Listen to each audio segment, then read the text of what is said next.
부동산 경남 미분양은 어쩌나입니다. 정부가 지난 16일 대출 규제를 골자로 한 부동산 대책을 발표했죠. 수도권 지역에 9억 원이 넘는 고가의 주택에 관한 규제 강화책이었습니다. 그런데 이렇게 정부 대책이 나올 때마다 의견이 분분합니다. 특히 경남에서 바라보는 시각은 좀 다를 수밖에 없는데 정부의 이번 부동산 정책, 지금까지의 부동산 정책까지 또 어떻게 평가하시는지요? 저는 문재인 정부의 부동산 정책이 어느 역대 정권보다 대실패라고 생각합니다. 네. 지금 임기 2년 7개월 동안 이번 대책이 18번째에 해당되는 건데요. 이는 이제 그간의 부동산 정책이 실패했다는 또 그 반증이죠. 실제로 지금 서울의 집값은 40%가 폭등되어 있고 또 집을 가진 자와 못 가진 자, 또 서울의 집을 가지고 있는 사람과 지방에 있는 사람의 갈등이 증폭되고 있습니다.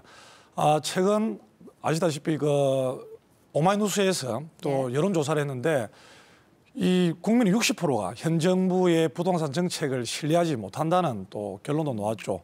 이번 12, 16 대책 발표 이후에 보면은 수도권의 9억 이하의 아파트는 지금 집값이 폭등되고 있고 또 부동산 매수자들의 간망세가 지금 보고 있음으로써 지금 또 전세값도 지금 증가하고 있는 부작용을 초래하고 있습니다. 문제는 15억 초과의 주택에 대해서는 아예 대출을 규제를 해버렸죠. 이거는 자유시장 경제체제에 반하는 것이고 또 과도한 재산권의 침해라는 것이 또 전문가들의 의견이고 저 또한 그렇게 동의하고 있습니다. 알겠습니다. 송 의원님 의견도 들어볼까요?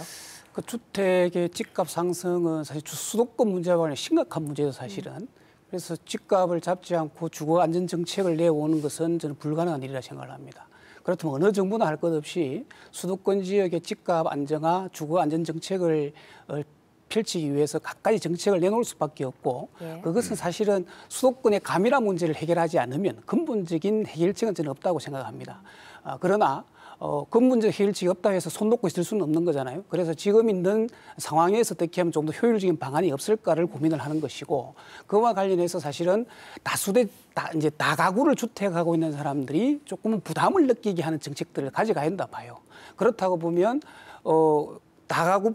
다주택을 보유하고 있는 사람에게 그것이 이제 소득세라든지 종합부동산은 이것을 올림으로 인해서 다주택을 가지고 있는 사람이 매물을 내놓게끔 해서 그죠? 그렇게 해서 이것들이 매물을 놓으면 집값이 떨어질 수밖에 없는 거거든요. 그런 정책을 이번 정부가 이제 핵심적으로 좀 내놓던 것 같고 그렇게 해서 대출을 규제하겠다. 그다음 전세 대출을 위한 갭 투자를 막겠다. 그다음 세금을 규제하겠다. 그리고 민간 아파트 분양과 상한제 확대를 통해서 안정적인 공정한 질서를 이제 회복하겠다라는 정부의 의지가 담겨 있는 정책에 이렇게 이해를 해주시면 될 것 같습니다. 예. 저희 KBS 창원 뉴스에서 또 얼마 전 보도해 드렸는데 그동안의 이 정부의 규제 정책의 여파일 수도 있는데 창원 지역 일부 아파트 가격이 급등하는 그런 현상이 벌어졌었습니다. 그래서 실수요자들의 좀 피해가 예상된다 이런 보도를 해드린 기억이 있는데요. 이와 관련해서 좀 대책이 필요하지 않을까 하는 생각이 들거든요. 예, 그렇습니다. 지금 수도권의 투기 수요가 비규제 지역인 창원이나 지금 부산에 몰리고 있는데 이걸로 인해서 지금 지방 부동산 시장이 교란되고 지금 왜곡 현상이 일어나고 있죠.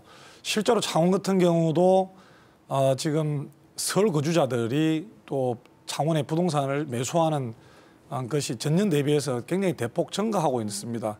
따라서 지금 지자체에서 여기에 대해서 지금 실거래에 대한 상시 모니터링을 통해서 또 시장을 단속하고 질서를 바로잡기 위해서 노력하고 있는 걸 알고 있고 실제로 이제 다운 계약을 통한 또 허위 이제 매매 신고라든지 또 기획 부동산의 지분 매각이라든지 또 미등기 전매를 또 단속하기 위해서 상당히 지금 지자체에서 노력하고 있는 걸로 알고 있습니다. 그렇습니까? 네, 송 의원님. 경남이 지난 한 2년 7개월 동안 아파트값이 계속 하락에 있었는데요. 근데 최근 들어서 사실은 이제 이게 상승을 하거나 부합을 하는 경향이 있었단 말이죠. 그것은 조금 전에 우리 강 의원님 말씀하신 것처럼 서울에 있는 이제 외지인들이 우리 지역에 수도권 규제가 워낙 심하니까 이거와 관련해서 이제 돈을 경남 지역이나 특히 창원 지역에 투자를 많이 한 거죠. 그래서 최근에 이제 용지동에 있는 아파트 같은 경우는 한 25평 전용 아파트 같은 경우 한 전년에 비해서 한 1억 5천 정도가 뛰었단 말이죠. 이제까지 가격이 내려가다가 이것은 소위 말하면 외지에 있는 투자자들이 쉽게 말하면 이제 투기 목적으로 예, 아파트를 그렇죠. 대거 매입하면서 생기는 현상이거든요. 그런데 이것이 매입하는 상황이 뭐 자본주의 사회에서 내가 돈 가지고 사는 게 무슨 문제라고 할지 모르지만 실질적으로 필요한 실수요자들이 있는 것이거든요. 실수요자들은 1억 5천보다 낮은 가격에 살 수 있음에도 불구하고 이런 외지 투자인들이 투자를 함으로 인해서 가격이 1억 5천이 뛰어버리니까 예. 실질적으로 필요한 사람들도 1억 5천을 돈이라는 더 부담을 해야 되니까 실질적으로 실수요자들이 큰 부담이 될 수밖에 없는 거죠. 그래서 우리 도민들과 관련해서 지금 오르니까 이걸 또 사야 되겠다는 마음을 먹으면 절대 안 돼요. 이것은 그냥 관망을 해야 되고 놔놓고 있으면 실질적으로 수요가 없으면 아파트가 또 내려가게 되어 있습니다. 그래서 우리 경남 도민들이 현명하게 대처해야 되고 행정에서는 이거와 관련해서 철저하게 감시 감독을 해야 될 것으로 예. 판단합니다. 경남 부동산 얘기를 하면 또 빼놓을 수 없는 것이 미분양 얘기입니다. 뭐 미분양 1위다, 줄곧 1위다 이런 말씀 많이 해드렸었는데요. 그 경남 미분양 아파트 물량 가운데 가장 비중이 큰 것이요. 마산 월영 마린 에시앙 아파트입니다. 최근에 며칠 됐죠? 후분양을 시작을 했는데 이게 그래서 미분양에서 어느 정도 영향을 미칠까가 지금 관심입니다. 미분양 해소하기 위한 방안 또 어떤 것들이 있다고 보세요? 예, 현재 도내 미분양 주택이 이제 약 13,500세대인데 전국의 56,000 세대에 비해서 24%를 차지하죠. 그중에서 원령 부영 아파트가 많은 비율을 차지하고 있는데 네. 이 문제는 지금 도내의 인구들이 지속적으로 감소되고 있고 그리고 도내 평균 주택 보급률이 지금 108%를 이미 초과했습니다. 그리고 지금 보면은 최근 3년간 신규 아파트 건축 승인을 약 4만 세대를 했죠. 이것을 볼 때 실제로 시군의 주택 공급 정책이 주무구구식이다라는 겁니다. 그래서 이제 건설소방위원장으로서 제가 집행부에 계속 행정사무감사나 예산심사 때 주문하는 것이 예. 도가 컨트롤 타워 역할을 해서 특단의 대책을 강구해야 된다고 계속 강력하게 주문을 했습니다. 그렇기 때문에 지금 경남도에서는 적정한 주택 공급 정책이라든지 그리고 적정 분양가 또 상한 또를 정한다든지 예. 그리고 건축 품질 향상 등을 통해서 건설사의 자체의 경쟁력 강화를 시키기 위해서 많은 노력을 하고 있습니다. 예. 경남이 사실은 이제 그 1만 한 3,900호 정도가 미분양 물건입니다. 근데 전국이 한 6만 호가 넘어가니까 경남에서 미분양 물건으로 따지면 프로테이가 23%예요. 경남이 가장 많습니다. 1위를 안는 불명예가 있는데 특히 창원 지역 같은 경우는 부영 아파트 같은 경우가 아까 같은 아파트죠? 월영 마린 에시앙. 4,298세대를 분리해서 분양을 해야 되는데 지난번에도 사실은 분양을 했다 3년 6개월 전에 실패를 했어요. 그래서 이제 후분양 다 만들고 나서 분양을 해서 얼마 전에 이제 그 신혼부부하고 무주택자를 대상으로 해서 1,695가구에 대해서 시범 분양을 해봤거든요. 예. 그랬는데 몇 명이 청약 나서는 줄 알아요? 얼마나 됩니까? 겨우 14명. 14명밖에 청약에 응하지 않았어요. 그것은 별로 원하지 뭐냐면 않는군요. 주민들이 볼 때는 거기에 메리트가 없거나 쉽게 말하면 원하지 않는 거죠. 그래서 소위 말하면 경상남도나 창원시가 예. 아파트를 과도하게 공급을 했다라는 방증일 수밖에 없어요. 그래서 행정에서는 뭐냐면 적절한 아파트의 공급 관리가 되도록 시가 뭔가 특단의 대책을 수립하지 않으면 기존에 있는 아파트를 전세를 대출을 내서 산 사람들 입장 같은 경우는 아파트값이 떨어져 버리면 재산상의 손실이 크거든요. 예. 그거와 관련해서 행정이 적절하게 나서서 이걸 대책을 세우지 않으면 큰 피해로 이어질 것으로 저는 생각합니다. 그러니까 두 분 다 지금 공통적으로 짚어주시는 부분이 공급 과잉이다. 그러니까 매뉴얼이 없었고 컨트롤 타워가 있어야 된다. 이런 말씀이신 건데 그런데 걱정이 되는 건 또 이겁니다. 창원 해성동에서 지금 도시개발 사업 협약이 맺어지고 그리고 또 도시공원 일몰제 곧 시행이 됩니다. 그러면 또 이게 또 민간 사업자 개발과 맞물려서 주택 공급 또 되지 않겠느냐라는 걱정이 나오거든요.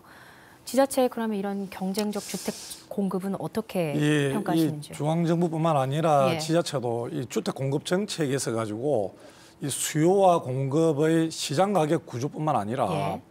지금 이 이제 사회 구조 변화 문제 그리고 인구 구조 변화 문제 그리고 교육 등 이 단면적이 아니라 종합적인 측면에서 이 정책이 이루어져야 된다고 봅니다.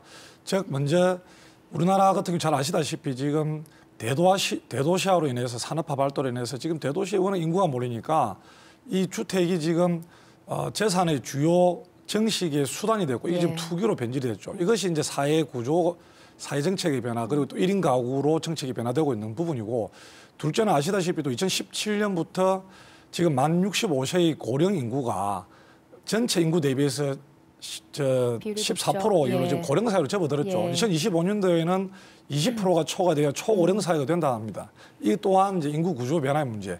그리고 이번에 유은혜 교육부 장관이 부동산 주택 시장에 불을 질렀는데 실제로 자사고와 특목고를 폐지함으로써 지금 학원 인프라가 집중 몰려 있는 지금 대치동이나 예, 의원님 마무리해 주시면 됩니다. 또 목동 등의 아파트 값이 폭등된 거 보면은 이게 단면적이 아니라 종합적인 측면에서 주택 공급 정책이 이루어져야 된다라는 예. 생각입니다. 의원님 한 20초 30초 이제 조금 전에 했는데 경상남도에서 컨트롤 타워 역할을 해야 된다. 각 자치단체마다 대규모 아파트를 개발하는 것은 어쩔 수 없는 유혹일 수도 있습니다. 왜냐하면 도시 개발을 해야 도시가 발전한다라는 생각을 가지고 있고 또 그 개발을 통해서 세입이 증대하니까 자치단체장으로서는 민간 아파트나 또 그 도시 개발을 계획할 때 대규모 아파트 단지를 건설할 유혹에서 벗어나기가 참 힘들어요. 그렇다 보면 이것을 컨트롤 타워를 할 수 있는 것은 결국은 광역자치단체에서 일정 정도 컨트롤 역할을 해야 예. 경상남도 균형적인 주거정책, 안전정책, 집값을 안정화시키는데 도움을 줄 수 있다 생각을 합니다. 도의 역할이 중요하다 이렇게 마무리하도록 하겠습니다. 오늘 말씀 여기까지 듣겠습니다. 고맙습니다. 네, 고맙습니다. 네, 감사합니다.